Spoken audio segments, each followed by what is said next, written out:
Muito bem. Uma das manchetes de hoje é a seguinte: manifestantes brasileiros protestam contra ministros do STF em Nova York. Magistrados participam do evento sobre a democracia na Lide Brasil Conferência, nos Estados Unidos. Que coisa linda, né?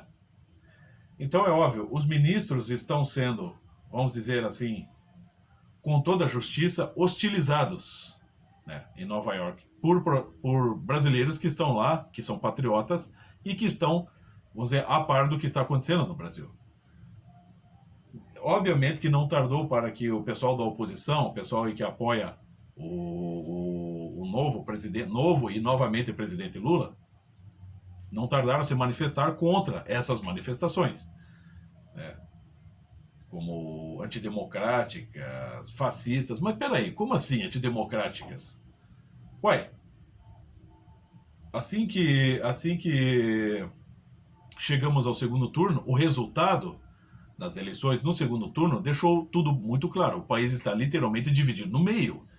Uma parte do país apoia o atual presidente e a outra parte o futuro presidente Lula. Se o país está dividido, né, nada mais democrático do que essa porção da população, uma parte dela, protestar contra, né, o futuro presidente. Quer algo mais democrático que isso, já que a coisa está dividida no meio?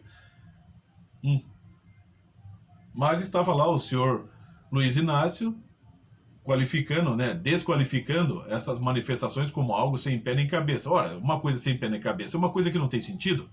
Mas será, o que faz sentido para o senhor Luiz Inácio? Será que são aquele bando de criminosos que na cadeia, criminosos de alta periculosidade, que estavam comemorando a vitória dele nas urnas, na cadeia, fazendo L? Gente do PCC, do Comando Vermelho? Não, será que não está na hora do senhor Luiz Inácio dar uma satisfação para a população sobre o que é isso? Por que esses marginais, aqueles criminosos, estão comemorando a vitória dele? Será que é isso que só que faz sentido?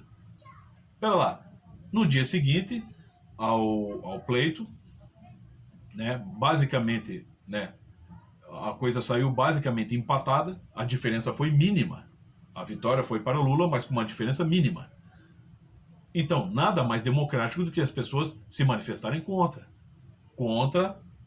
o futuro presidente, contra a sua gestão, cujo histórico não é bom e todo mundo sabe. Né? E as pessoas se manifestando contra os ministros, sim, porque os ministros obviamente estão apoiando o, né, presidente Lula, em detrimento do atual presidente Bolsonaro. Né? E isso sim é partidarismo, coisa que é proibido para os magistrados.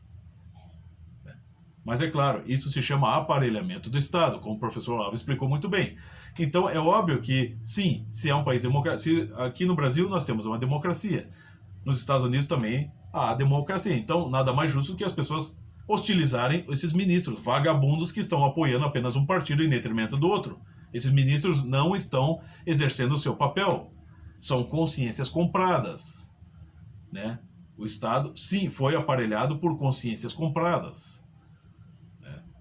Mas o que será que é democrático aqui no Brasil? É incentivar as pessoas a jogar uma partidinha do futebol, utilizando como bola uma réplica da cabeça do presidente Jair Bolsonaro? Isso é que é partidário? Será que assim é partidário, é democrático, perdão? Será que a democracia é só isso? A democracia é enfiar na cabeça das pessoas que apenas um lado tem razão? Vamos dizer assim, que um lado está 100% certo e que o outro lado está 100% errado? Sabe o que é isso? Isso se chama patrulhamento ideológico. E novamente eu recorro aqui ao livro do senhor Sérgio Augusto Avelar Coutinho, Cadernos da Liberdade, um dos melhores estudos a respeito desse processo revolucionário. Aqui, patrulhamento ideológico.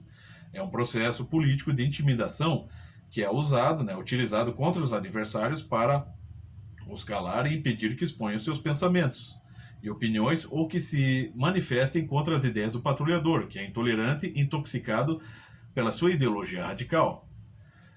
É um instrumento revolucionário leninista que, atualmente, tem também grande importância para a realização da reforma intelectual e moral da sociedade como parte da luta pela hegemonia. Com este processo se faz a neutralização dos intelectuais adversários, ou mesmo indiferentes, por meio da crítica tendenciosa ou pela desqualificação pessoal do adversário visado. Não se trata de contradizê-lo pelo debate, pela discordância ou crítica racional, mas pela anulação do oponente sem discussão, o que significaria não aceitar democraticamente a opinião contrária ou discordante. Pegue num daqueles últimos debates do Lula, antes do segundo turno, quando ele disse que o que está acontecendo no Brasil é anomalia, não é uma discussão entre uma oposição, entre um candidato político e outro candidato, mas é um candidato contra a desumanização. Nós temos que restabelecer a humanidade nesse país. Quer dizer, é um discurso que tenta desmoralizar o atual presidente Jair Bolsonaro como um doente mental, como um genocida, um cara que, segundo Lula, no discurso lá no Egito, está reeditando processos do nazismo. Processos, métodos científicos bárbaros, desumanos, do nazismo. Quer dizer, é a desqualificação total do oponente. É claro que aquele discurso não foi escrito pelo Lula, porque o Lula é um analfabeto. Mas, como eu disse, o Lula, ele é o líder, né? Ele é o símbolo do movimento de esquerda em todo o Brasil. Como eu disse, o dia que o Lula morrer, não vai ter quem o substitua. E aí os partidos de esquerda, né, o movimento de esquerda no Brasil vai perder muito. E aí, quiçá eles comecem tentem fazer exatamente o que fizeram na Rússia. Você mumifica lá o cadáver do ditador e exibe ele em público, que aquilo vai ser o suficiente para